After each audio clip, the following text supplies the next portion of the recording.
Today, I'm going to tell you some important facts that maybe you'll be hearing for the first time. Facts that the media does not show you. I will talk about the man that many of you do not know very well. I will talk about the man that many people in the West have the wrong idea about. I will tell you about the man that God chose to be the final messenger of his message. The man who got sent as a mercy for mankind and for all that exists. I will tell you about the man that was known amongst his enemies in Mecca as the truthful and the trustworthy. I will tell you about him so that you can judge for yourself and ask yourself, was this person a liar and criminal that ignorant people have accused him of being? Really, for me, it's difficult to know what I should begin with. His patience, his integrity, his mercy with his enemies, his mercy with Bedouins, or his mercy with children, or his mercy with animals. Yeah, even animals. The Prophet Muhammad was so merciful that if he saw a cat while he was washing himself before going to prayer, he would lower his bowl of water down for the cat to drink from. He emphasized that people should always be considerate of their own mental state. He said, do not stare at a leper, because that would remind him of his affliction and hurt him further. There was once a Bedouin that came to the Prophet Muhammad, wanted to catch up with him. And when he got close to the Prophet Muhammad, he pulled him aggressively by his dress in such a way that the dress rubbed hard against his neck, leaving a mark. So what exactly did this Bedouin want? He said to the Prophet, "Oh Muhammad, give me some of the wealth that Allah has given you." What? Is this a good way to ask someone for money? What would you do if someone asked you to give the money in this way? If the Prophet Muhammad was an angry man and criminal as is accused by ignorant people, how would he have treated this man? If he wasn't an angry man and criminal, he would destroy this man immediately, or at least would tell him, get lost. He did not say arrogantly, "You don't know who I am. I am the messenger of Allah. Get out." But because of his mercy, the Prophet turned around, smiled, and he ordered that the man be given something. This was the manner of the Prophet Muhammad, peace be upon him. His servant Anas, may Allah pleased with him, said, "I served the messenger of Allah for 10 years. I never heard him complain about anything I did. Why did you do this or that? He never criticized me for anything at all. By Allah, he never even said to me, off." And his wife Aisha, may Allah pleased with her, said, "The messenger of Allah never complained about food. If he liked it, he ate it. If he didn't like it, he simply left it. He did not say, why don't you cook something?" He would not make problems and stress for his wife because of that. Rather than that, he would just say, in this case, I'm fasting. The Prophet was gentle in his speech, and he always spoke softly. He respected whomever he was talking with, even if this person was one of his enemies. When the Prophet began to call the people to Islam publicly, the unbelievers from his tribe were outraged because they felt this new religion insulted their ancestors and the idols they worshipped. And because they were scared of the message he brought, they decided they would approach him and offer him some things to stop his message. And they sent one of their elders called Utbah to converse with the Prophet Muhammad. Utbah got up and went to the Prophet Muhammad, and he found him sitting tranquilly. Then he came up to the Prophet Muhammad and said, "Oh Muhammad, who is better, you or Abdullah?" Abdullah was the father of the Prophet Muhammad, and he was not Muslim. The Prophet Muhammad remained silent in respect for his father. Then Utbah said, "Who is better, you or Abdul Muttalib?" Abdul Muttalib was the grandfather of the Prophet Muhammad, and he was not Muslim. The Prophet Muhammad remained silent in respect for his grandfather. Utbah started to become angry and said, "If you think that they are better than you, then they worship the gods you have insulted.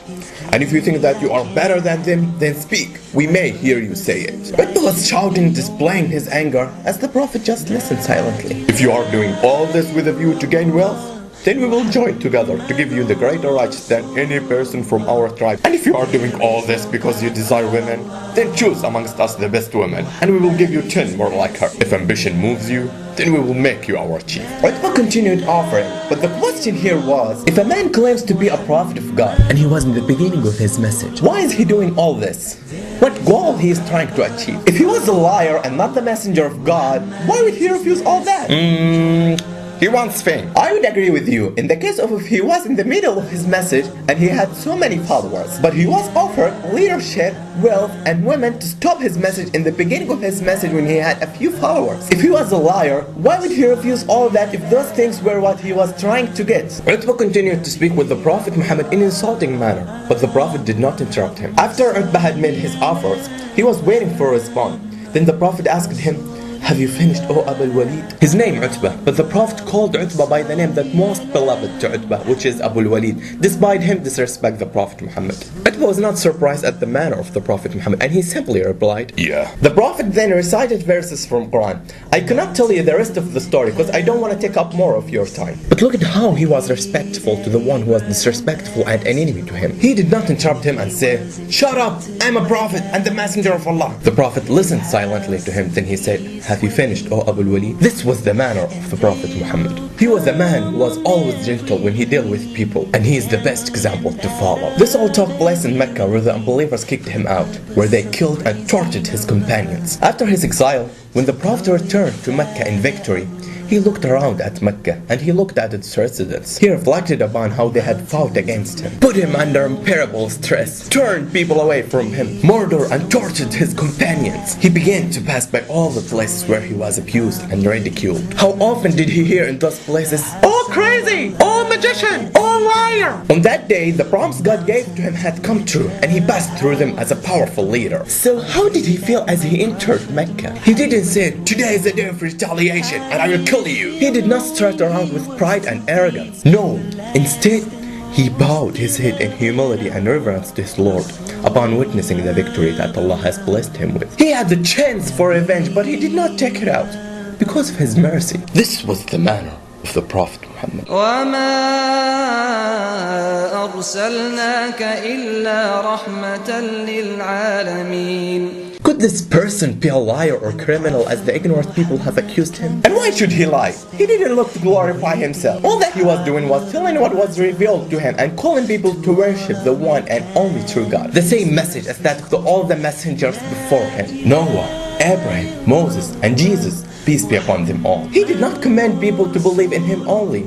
He commanded us to believe in all the messengers and prophets, and to deny one of them is to deny the religion of Islam. بل جاء بالحق وصدق المرسلين. And if he was looking to glorify himself, he was offered leadership, wealth, and women to stop his message when he was in fragile situation. And he was in the beginning of his message, and there were only a few followers with him. So why were they offering these things to Muhammad if he was in fragile situation? Why did not they kill him and end everything? Because Abu Talib, the Prophet's uncle, was one of the leaders of Mecca. He was not Muslim, but he was protecting the Prophet Muhammad. Even though they tried secretly, but they failed. Abu Talib knew that the Prophet Muhammad was messenger of God, but he did not change his religion because he was afraid of people saying that he left the religion of his forefathers. There are many people who don't want to change their religion because they were born and reside in that faith. Don't be that person. I bear witness that there is no God but Allah, and I bear witness that Muhammad is the messenger of Allah, and I bear witness that Jesus is the slave of Allah and his messenger. Thanks for taking your time to watch this video.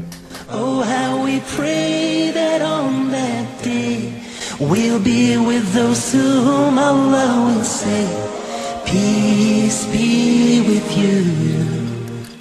I am pleased with you.